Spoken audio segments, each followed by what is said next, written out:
హన్మకొండ జిల్లా హుస్నాబాద్ నియోజకవర్గంలో మంత్రి పొన్నం ప్రభాకర్ పర్యటించారు. భీమదేవరపల్లి, ఎలకతుర్తి మండలాల్లో ముఖ్య కార్యకర్తల సమావేశంలో ఆయన పాల్గొన్నారు. ఈ సందర్భంగా కార్యకర్తలకు పొన్నం ప్రభాకర్ దిశానిర్దేశం చేశారు. ఈ సందర్భంగా పార్టీ బలోపేతానికి ప్రతి కార్యకర్త కృషి చేయాలన్నారు. ప్రజాపాలన, ప్రభుత్వం అమలు చేస్తున్న కార్యక్రమాల గురించి ప్రతి గ్రామానికి ఇంటింటికి అవగాహన కల్పించాలని సూచించారు. మాజీ ముఖ్యమంత్రి కేసీఆర్ 10 ఏళ్లలో రైతులకు ₹1,00,000 రుణమాఫీ చేయడంలో విఫలమయ్యారని తెలిపారు. ఇచ్చిన మాట ప్రకారం రైతులకు 2 లక్షల రుణమాఫీ కాంగ్రెస్ పార్టీ అధికారంలోకి రాగానే ఏకకాలంలోనే పూర్తి చేసిందని అన్నారు.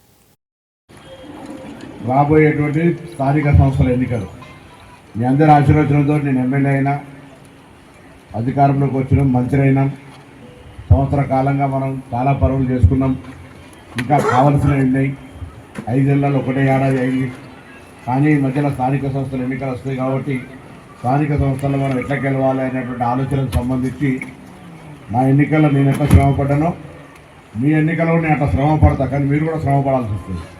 ఉదాహరణ నేను ఇంకా పెళ్ళైతే 2 లక్షలు అయినాం కదా, ఇప్పుడు ₹2 లక్షల మాఫీ అయింది. 2 లక్షల లోపల మాఫీకి సంబంధించి రేషన్ కార్డు ఉన్న వాళ్ళకో, మొన్న కుటుంబం గ్రూపింగ్ అయిన వాళ్ళకో ఎవరికన్నా కాకపోతే ఇవాళ కూడా మన బాధ్యత. నేను మీ అందరికీ చెప్తా ఉన్నా, ఆ మాఫీ చేయించే బాధ్యత మనది. ₹2 లక్షల లోపల 2 లక్షలకే మనం ప్రకటన చేసినాం.